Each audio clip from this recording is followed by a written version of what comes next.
What's happening everyone, TomGorian here. Welcome to the very first episode of the F124 Alpine To Glory series. This is the official start of our Formula 1 career mode journey with Alpine on F124. If you're excited for the series, then make sure you hit the like button and you subscribe to the channel for hopefully maybe daily F124 career mode videos as we get near and hopefully we pass 1,000 subscribers. If you missed the previous episode, the 0.5 episode, the F2 chapter of the Alpine to Glory, then make sure you watch that before you watch this, because that's how everything got set up. However, today we are doing the first race of the season here in Bahrain, and as you can see, we are here in our lounge, pretty much looking at some of the new features for this career mode as far as the specialist objectives are concerned, and we are pretty much going to be selecting our goal. As you can see, that manufacturing expert pretty much completes free practice sessions pretty much the whole entire weekend. We're making some changes before the first session of this season with our helmet design. Our normal helmet design that we usually go with, that's not in the game this year apparently, so we've had to, I'm gonna have to go with something a little bit simple. So I decided to go with this like tea leaf design. You know, I think it's a decent design. I mean, the black and the blue lines, it looks okay, but you know, there are better designs out there, and I'm gonna have to mess around with the helmets and all of this other stuff. So we now transition in towards the upgrade path, and as you can see, we have just over 400 resource points, so I'm just trying to figure out what does the team need, and clearly what the team needs is chassis upgrades. We have the worst chassis on the grid, and that's been the case with a lot of these career modes. The teams that I start with, we always seem to have the worst chassis balance, which leads to just very awful handling and just the balance issues of the car. But obviously, a lighter chassis equals a lighter car, and of course a lighter car equals lap time. So we are in the timeline, and now we are going to be advancing in towards the new season grid reveal cutscene here in F1 24.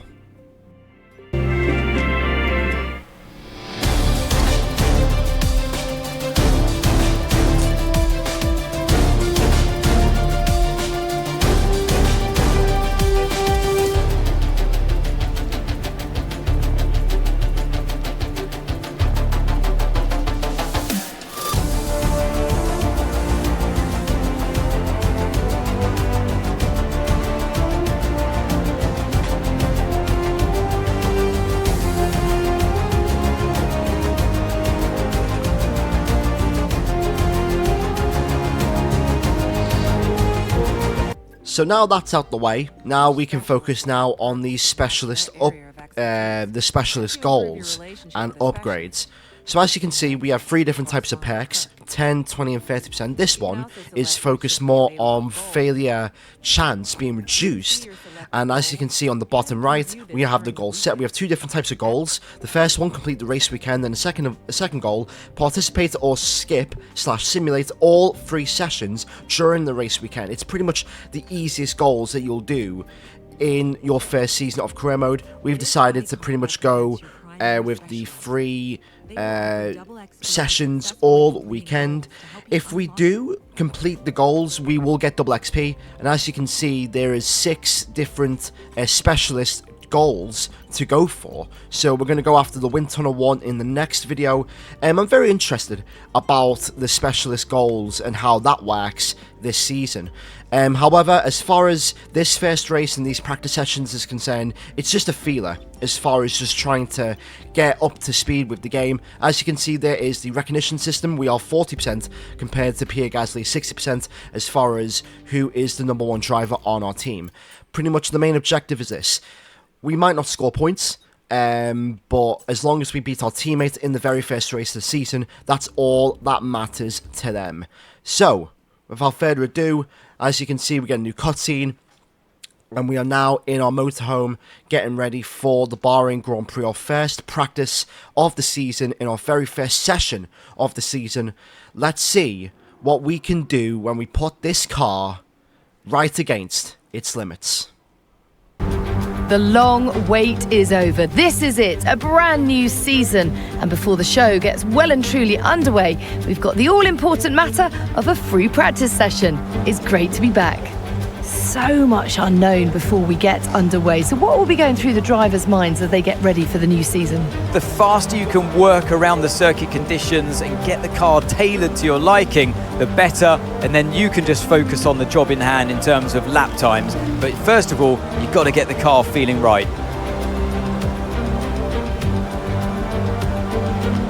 So heading out for our first official laps in the new Alpine car, our first laps of F1 24. And if there's one thing that you're going to notice during this video, it is a ton of lockups, as we have a bit of a rookie noob moment. We do I think it was it a Mazepin? We do a Mazepin and we lose the back end out of turn 2. And yeah, I mean, this game is certainly different compared to 23 in a number of ways. First of all, I don't know if anyone, I mean, if you're on a wheel, then please let me know, but I have no force feedback. Now, it's not like it was last year where there's like nothing coming out the wheel. Like, I do have the wheel weight, but when it comes to just force feedback and just reading the car, like, I have nothing. I have nothing on the rear, I have nothing as far as the weight transfer. There is no force feedback as far as the curbs or the traction or the track itself. I don't feel anything. It's just, I feel the weight of the wheel and that's it. It's a very weird sensation as far as driving F1 24. The second thing that you'll notice is, of course, the lockups in this session. And apologies if you hear me literally in the background. I forgot to turn off my microphone during these couple of laps. So right here, I'm just getting used to the track, getting used to no line, getting used to the car and how F1 24 works. I'm going to be pretty much slow in the first 2, 3, 4 laps. The first 3 or 4 races of the season, as Fernando Alonso is all over my chuff. But we've completed all of our practice programs. Now let's head into qualifying. As the sun goes down, the speeds go up. It's almost time to get underway for this shootout for the fastest time and the best possible grid position for tomorrow's race. Let's get on with it. It's qualifying for the Bahrain Grand Prix. Right, let's do this. First qualifying session of our Formula 1 career. And yeah, it was a bit of a reality check here in Bahrain. Like every single corner that I was heading into, I was literally locking up, especially in Sector 2. Our first lap time is a 1:31.005, and that wasn't good enough, so I decided to recharge the battery and go again. As you can see, even with minimum fuel, we're only just over a 10th up as we go in towards the final corner, brake at the apex, and again, we keep locking up at the front right. And we do gain a lot of time. We do gain 2 tenths. We cross the line, we do a 30.6, and we move ahead of Kevin Magnussen in 18th place. But we are being out-qualified by our teammate, Pierre Gasly. So, 50 seconds left in our first qualifying session of our Formula 1 career, and I don't have any expectations. You know, if we can maybe get ahead of, you know, Logan Sargent or Yuki Tsunoda, that would be quite the feat. Heading in towards turn 1, brake at the apex, second gear. Make sure you get as close as to that apex as possible. Air shift into third gear, hug the right hand side before climbing up the hill in towards turn number 4. Brake at that line before the 100 meters board. Second gear, I mean, I should have really taken third gear. And as you can see, I do lose some time. Heading in out in towards the S's. Down into fourth gear. Should have maybe stayed into fifth. Now, as we go down the hill in towards Sector 2, Turn 8, and yeah, it's just, I'm really having an issue with locking up as far as the front right is concerned. The double left-handers are Turn 9 and 10, and once again, I don't really know why I'm locking up that much. I'm guessing it's set up because I tried literally everything. As far as the front brake bias and the differential is concerned, I tried to move the differential to 30%, that didn't work. I tried to move the front brake bias rearwards, but then I literally locked the rears. try to move it forwards, but then I get too much understeer. I think it's probably the brake pressure, and I think I'm going to have to mess with that. But as we come to the end of this lap, it hasn't really been the best lap, as Verstappen set to 28.7, which is nowhere near our pace, especially for this first qualifying session of our Formula 1 career. But across the line we go. It's going to be a 2/10 improvement, and we are going to start our very first race in last place on 92 difficulty. And you can hear me. On 92 difficulty, we're going to start our first ever Formula 1 race down in last. Verstappen just over 4 tenths ahead of Lando Norris. And as you can see, Pierre Gasly 5 tenths ahead of us in 15th. Daniel Ricciardo, Nico Hülkenberg. Kevin Magnussen was a 10th ahead of us. But yeah, not the debut that we wanted as far as our career is concerned. But, however, even though we're behind in the rivalry to Pierre Gasly, it is our first qualifying session. It can only get better from here, surely, as we get nothing improved to our rating. But there's only one thing to do. Let's head into the race.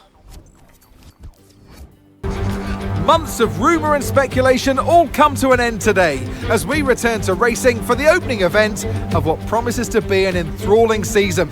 Welcome along then to round 1 of this year's Formula 1 World Championship. Formula 1 returns to the desert today on this exceptional 3.36 mile circuit. 15 corners provide plenty of overtaking opportunities, and it could be a strategic race, this one, with Sakhir notorious for eating up the rear tyres.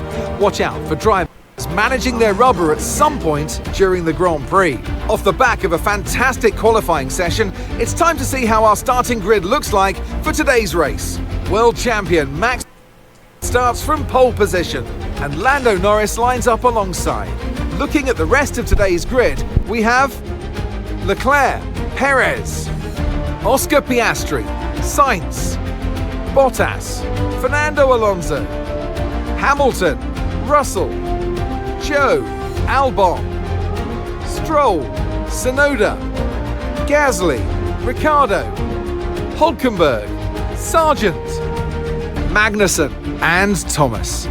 It's almost time for the lights to go out, so let's head down to the track where preparations are underway. And alongside me today, former Formula 1 driver and former world champion too. See, told you I'll give you a big intro. Anthony Davidson, hello. Now it's a new season, plenty of new opportunities, but I think I'm going to start with a question we may have asked last year as well.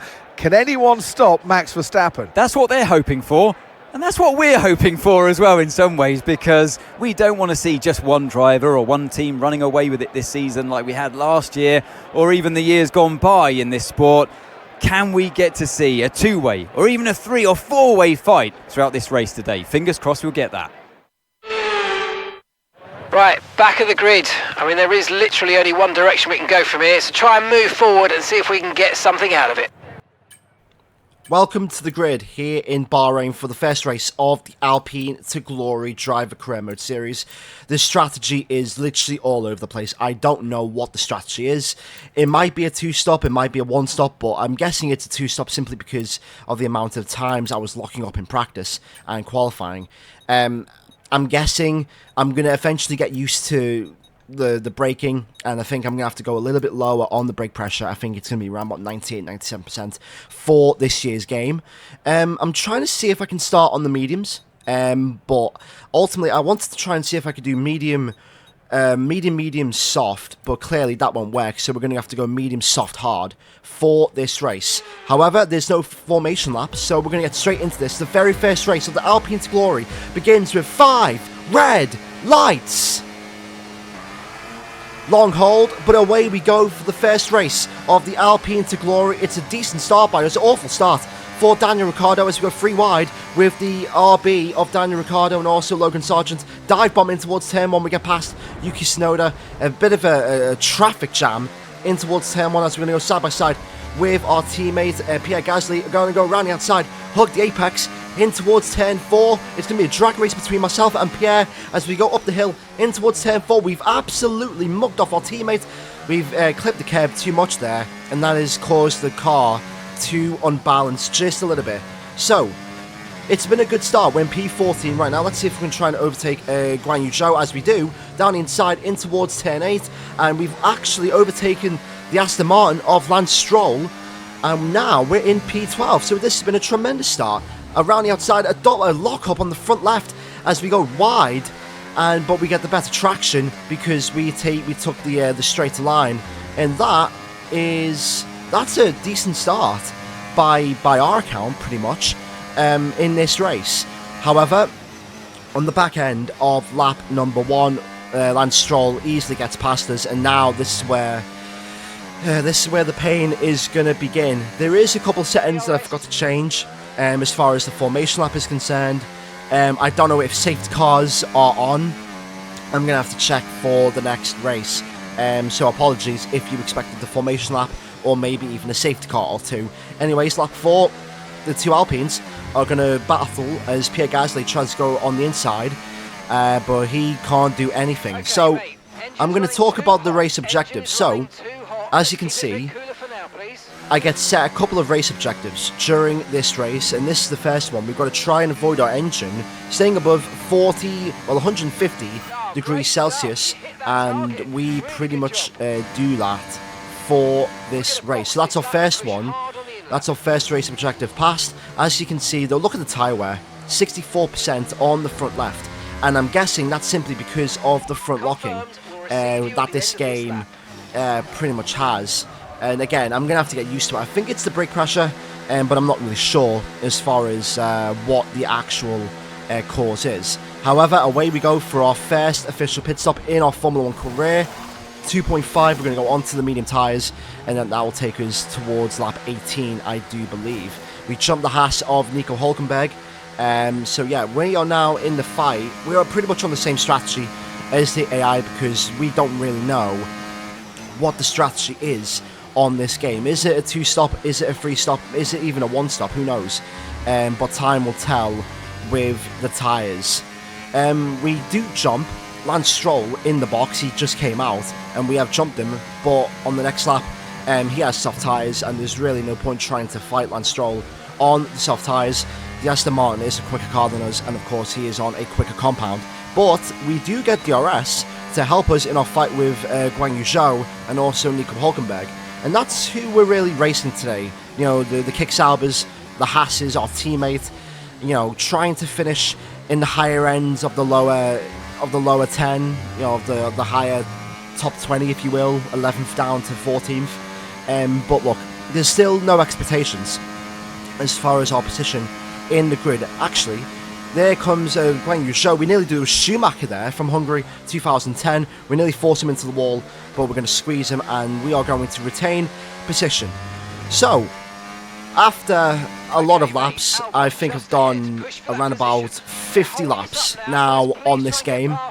50 laps, a couple of time trial laps, of course, the 50% race, practice laps, qualifying laps, and a couple of like 5 lappers. How is the handling on F124? So here's the thing: when you start playing the game for the first time, it is absolutely awful. But before that, look at this overtake. Heading in towards turn 8, we're going to have 3 wide between myself, Alex Albon, and also Lance Stroll. He tries to squeeze Alex Albon. We get so much traction. We do a double overtake on the exit of turn 8. Lance Stroll tries to go around the outside, but nothing can be done, and we are into P11. That is probably the best overtake of the entire race. I don't care what anyone says. I really like that overtake. Just simply the switchback and then the double overtake around the outside. Here comes Lance Stroll once again, but nothing can be done. Right, let's get back to the handling. So when you first play F124, considering if you've played 22 or 23, you're going to notice that it is a step back. There's no other way about it. The handling in this year's game is definitely a step back. Like the core handling though, like I've gotten used to it now. The core handling isn't as bad as what I thought, but it is a step backwards compared to 23. It's definitely more arcadey. It's definitely more focused on, you know, more Yankee, you know, steering inputs. As you can see, our Alpine pit crew, they're failures, and we get jumped by Nico Hülkenberg. I did struggle with the balance of the car, simply because I have no force feedback, And there was a lot of times in this race where the back end would snap out of nothing, and I literally didn't see it coming. So out of, turns 4, turns 8, turns 10, the penultimate corner as well, and even maybe the final corner as well, as you can see, I lose the back end once again. And I think the reason why I'm losing the back end is simply because I have no force feedback. I'm running a Logitech G923 on the Xbox Series X. So if you guys have a G923 or a Logitech wheel, let me know your experiences down in the comments below. And what are your experiences with F1 24 so far? Meanwhile, we've got 9 laps to go until the end of the Bahrain Grand Prix, and we are in a decent position. We were in P15, but it's not that good because Alex Albon has now officially jumped us, and we are now officially in P15. And now in the next lap, as we do at 1 minute 32.9, as you can see, there is Guan Yu Zhou heading in towards turn 1 in the Kick Sauber. And yeah, the Kick Sauber, the Chinese driver, has jumped us in the box. So we're not going to score points. I don't think that was the realistic expectation for this race. But as you can see, we get our final race objective, try to average a lap time of 1 minute 34.3. And we will pretty much do that at the end of this lap. I tried to mess with the ERS batteries as far as the multiple modes as we pass our race objectives there. Alex Albon and Guan Yu Zhou is pretty much using the DRS to pretty much leave us, and that's what happened. Max Verstappen wins the Bahrain Grand Prix just like he did in real life by an absolute country mile, probably by at least 15 seconds from, I think, as you can see, look at the gap there by Charles Leclerc and also Carlos Sainz. But around the final corner, it was definitely a learning experience. We started last, we finished 13th, our first race in Formula 1. Alright, race over, take care of the car on the way in.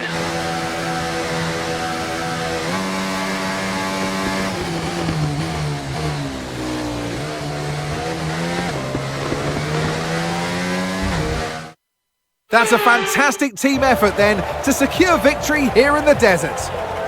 It's always great to kick off the season with a race victory. You hit the ground running, and it's really good for your confidence as well moving forward. It's so important to set off on the right footing, and that's exactly what they've been able to achieve today. The drivers are en route to the podium as we speak. What a fantastic win for the Red Bull team. They performed exceptionally today, keeping us firmly on the edge of our seats throughout the entirety of the race. Congratulations to everybody at the team. Max Verstappen takes victory here in Bahrain in a dominant display against him. The reigning world champion is on top in 2024, and then the 2 Ferraris are second and third. As far as our race is concerned, we started last, and it wasn't an actual race, it was just me getting to speed with the game as far as the physics are concerned. I can definitely say that I'm more comfortable with F1 24 now compared to what I was when I started this recording. But I'm not going to lie to you, the handling is still ass. The balance, you can't really feel the balance of the car with the no force feedback. And yeah, the handling, the core handling is okay. It's just the physics as far as the balance of the car and how the car reacts in towards the corners when you turn. But as you can see, Bottas 10th, Albon 12th, Zhou Guanyu in 11th, and then me beating Pierre Gasly in 13th and 14th. But we got some critical data, and we are definitely now more comfortable on F1 24 as we head towards the next video and the next race. I'm going to try and do a couple of things as far as maybe some setup work, probably decrease the brake pressure, because I don't think 100 is the way to go this year. I think 97 is probably the best way to go for F1 24. And yeah, I'm going to try and keep on messing with some of the settings. Of course, with the AI. I think the AI are pretty much where they need to be as far as 92 right now. But yeah, we're drawing with Pierre Gasly, and that's all that matters as we head towards the next race of the season. But yeah, that was that. That is the first episode of the F1 24 Alpine To Glory Career Mode series. As you can see, 78 pace, 74 awareness, 55 experience, but we're still same rating. We are on our way to getting our first R&D secret upgrade and on our way to getting 2 simultaneous upgrades as well. And as you can see with the specialist there, we have nearly unlocked our first specialist goal. So that is that for the first episode of the Alpine To Glory. If you did enjoy this video, make sure to hit the like button, subscribe to the channel for more F124. Can we reach 1,000 subscribers?